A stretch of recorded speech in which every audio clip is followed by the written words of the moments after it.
안녕하세요. 말씀과 함께 기도. 오늘은 67일차 빌립보서 4장 그리고 골로새서 서론에 대해서 말씀 가이드 시작하도록 하겠습니다. 우리 빌립보서의 마지막 장인 4장은요. 첫 번째 주제가 하나님의 평강이 내 마음에 작동하는 법. 4절부터 7절 말씀에 나오는데요. 여러분 이거 굉장히 중요하지 않습니까? 하나님의 평강이 내 마음을 주장하는 법. 내 마음 가운데 하나님의 평강이 어떻게 하면 작동하고 역사하실 것인가. 이건 굉장히 중요하잖아요. 이것이 특별히 유오디아와 순두계 두 분의 갈등 구조 속에서 이제 나타나고 있습니다. 유오디아 순두계 두 분 다 여성분이고 아마 빌립보 교회의 중요한 리더였던 것 같습니다. 근데 이 두 분 사이에 갈등이 있었던 것 같아요. 그래서 이 두 분의 화해를 권면하면서 그러면서 그리스도의 평강이 어떻게 하면, 왜냐면 주의 일을 하다 보면은 그러한 갈등과 또 그 어려움들이 있게 마련이잖아요. 그래서 어떻게 하면 주님의 평강 가운데 사역을 계속 진행할 수 있는지. 그러니까 특별히 이제 말씀 기도를 꾸준히 하시는 분들은 거의 다 교회의 중요한 중직들이시고 또 앞으로 그렇게 될 분들이라고 생각을 합니다. 그래서 저는 이것이 굉장히 중요하다고 생각하는데, 그러니까 세 가지를 권면하고 있습니다. 첫 번째는 주 안에서 항상 기뻐하라는 것입니다. 저는 이 항상이라는 말이 굉장히 중요한 것 같아요.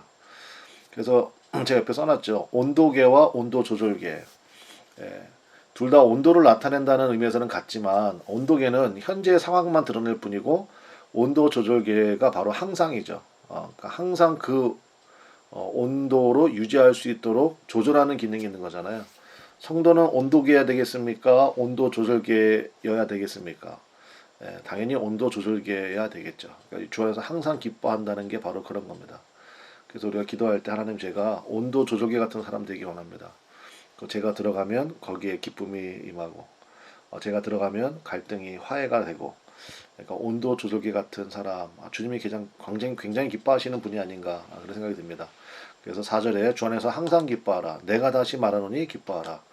그러니까 거듭 강조한다 그런 뜻이죠. 두 번째, 관용을 드러내라라는 것입니다. 여러분, 관용이 뭡니까? 이게 너그러울 관자의 얼굴 용자인데요. 그러니까 너그러움을 드러내라 그런 뜻이 있습니다. 그래서 너그럽게 용서하는 그러한 뜻을 가지고 있는 것이죠. 그래서 원래 헬라어 원문에는 에피에오이카 이렇게 되어 있는데, 그러니까 위에 있는 분과 똑같이 이런 의미예요. 직역하자면 그러니까 위에 있는 분이 누구겠어요? 설마 목사님은 아니죠, 그죠? 하나님이시죠. 그러니까 하나님과 똑같이, 그러니까 에피에오이카 이렇게 되어 있는데요. 제가 여기 써놨는데, 여러분, 그럴 수도 있지 이런 게 있고요. 어떻게 그럴 수가 있냐 이게 있습니다. 그러니까 어떤 사건이 터지고 문제가 발생했을 때, 그죠? 그럴 수도 있지. 예. 이게 중요한 거죠. 어떻게 그럴 수가 있냐. 근데 우리도 옛날에 어떻게 그럴 수가 있냐 그런 거 많이 했었거든요. 이제는 관용을 드러내야 됩니다. 5절에 보니까 너희 관용을 모든 사람에게 알게 하라. 주께서 가까우시니라. 그래서 관용을 드러내는 거. 그 다음에 세 번째가 감사를 덧붙인 기도입니다. 6절에 아무것도 염려하지 말고 다만 모든 일에 기도와 간구로 너희 구할 것을 뭐로 아뢰입니까? 감사함으로 아뢰라. 했고, 기도에 MSG가 들어가야 되는데 그 MSG가 뭐예요? 감사입니다. 감사라는 양념이 들어가야 됩니다. 이 세 가지가 작동이 되면, 그러면 이제 7절의 첫 마디가 그리하면이거든요. 그리하면 이 세 가지, 주 안에서 항상 기뻐하는 것, 관용을 드러내는 것, 그리고 기도의 감사가 덧붙여 있는 것. 그리하면 모든 지각에 뛰어난 하나님의 평강이 예수님 안에서 너희 마음과 생각을 지켜주신다. 그러니까 우리는 마음은 이제 감정적인 부분이겠고 생각은 이성적인 부분이겠잖아요. 여기에 하나님의 평강이 작용하셔야 됩니다. 그래야 우리가 쉽게 말하면 열매가 있어요. 안 그러면 일하고도 상처받는 일들이 많이 생기게 됩니다. 그래서 세 가지 꼭 기억하시고 여러분 기도하시면 좋겠습니다. 두 번째, 이제 말씀을 통해 배우라라는 것입니다. 11절과 12절에 보면 내가 궁핍함으로 말하는 것이 아니니라. 어떠한 형편이든지 나는 자족하기를 배웠노니 나는 비전에 처할 줄도 알고 풍부에 처할 줄도 알아. 모든 일, 곧 배부름과 배고픔과 풍부와 궁핍에도 처할 줄 아는 일체의 비결을 배웠노라. 제가 노란색으로 표시를 좀 해놨죠. 그러니까 지금 사도 바울이 뭐라고 얘기했습니까? 배웠다는 겁니다. 자족하기를 배웠고 일체의 비결을 배웠다. 여러분, 문제 없는 인생은 없습니다. 그래서 여러분 성경을 통해서 배우는 것이 굉장히 중요합니다. 우리가 말씀 기도를 꾸준히 해 나가는 이유도 아마 여러분들이 꾸준히 이제 해 나가신 분들은 아마 좀 느끼시지 않을까 그런 생각이 좀 듭니다. 꼭 하나님의 전신갑주가 이제 에베소서에 나오잖아요. 우리 앞서서 했는데 그 중에 구원의 투구가 있죠. 그러니까 투구는 머리에 쓰는 거잖아요. 그러니까 구원의 투구니까 그러니까 나의 생각을 보호하는 구원의 말씀들이 있다는 것입니다.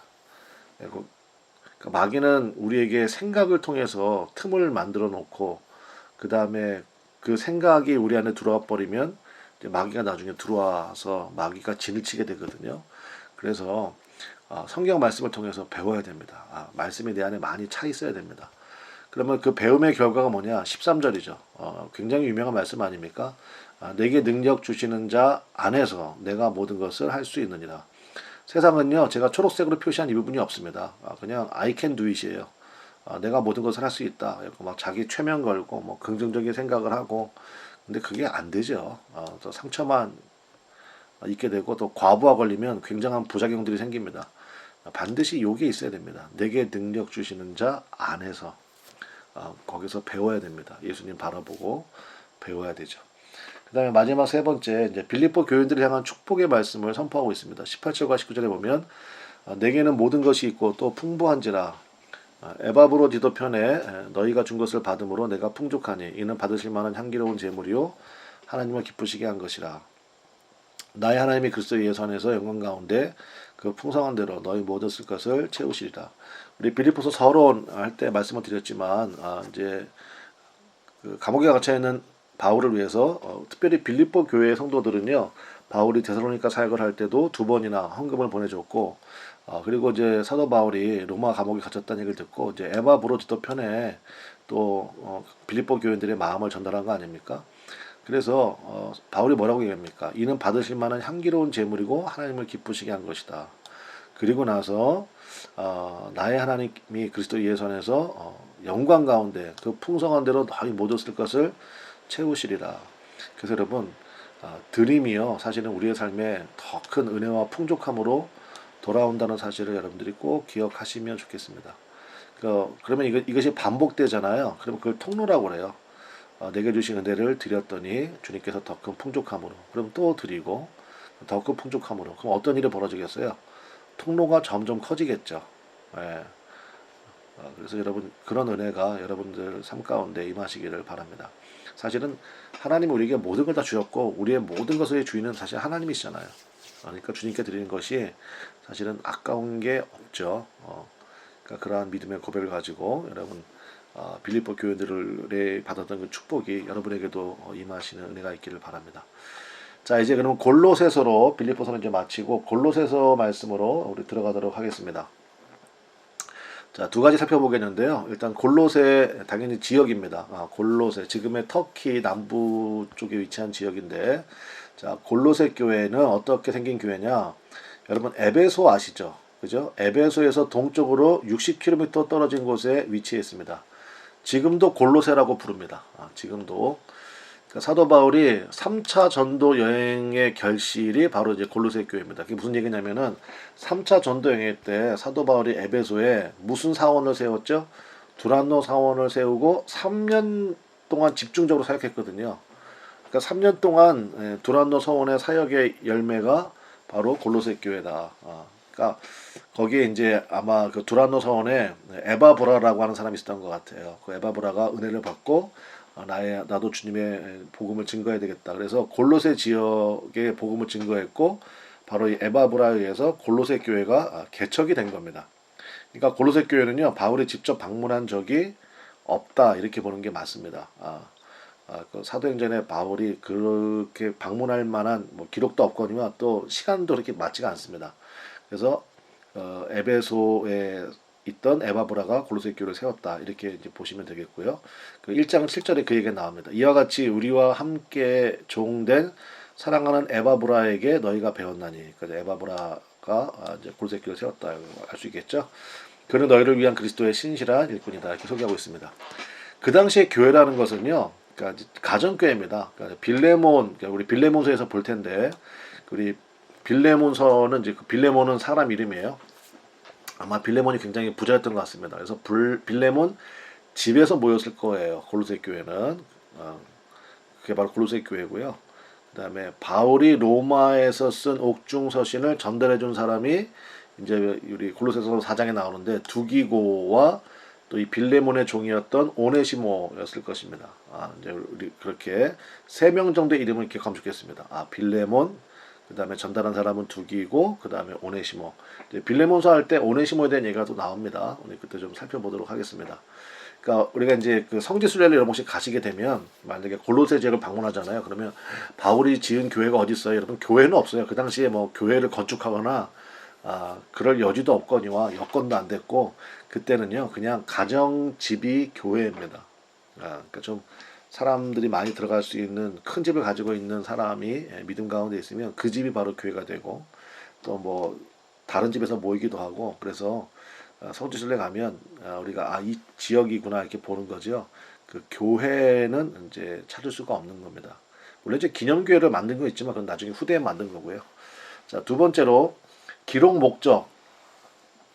기록 목적은 뭐냐면 이제 여기 라오디게아, 그다음에 히에라폴리스, 그다음에 골로새 요게 이제 거의 붙어 있습니다. 20km 안쪽으로 다 붙어 있는 도시들이거든요. 그래서 아마도 바울이 보낸 편지를 회람 형식으로 봤을 겁니다. 그 당시에 편지라는 것은 굉장히 귀했습니다. 뭐 종이에 쓴 게 아니고 이제 양피지 가죽에 쓰고 하는 거기 때문에 가죽은 예나 지금이나 좀 비싸잖아요. 그래서 4장 16절에 보니까 이 편지를 너희에게서 읽은 후에 이게 바로 골로새서죠. 이걸 읽은 후에 라오디게아인의 교회에서도 읽게 하고 또 라오디게아로부터 오는 편지를 너희도 읽으라. 근데 이제 사도 바울이 아마 라오디게아 지역에도 편지를 보냈던 것 같아요. 만약에 그 편지가 남아 있었다면 우리 성경에 라오디게아서도 있었겠죠. 근데 그 편지는 현재 남아 있지 않습니다. 그래서 왜 안 남게 하셨을까? 하나님께서 다 이유가 있으신 거죠. 그래서 우리에게 주신 이 말씀이 그래서 이제 상당히 하나님께서 딱 우리에게 66권을 선물해 주신 것이다. 우리가 그렇게 좀 받아들이는 마음이 좀 중요하다고 생각해요. 자, 그다음에 계속 보면 이 지역에 큰 지진이 발생했고 이제 그 당시에요.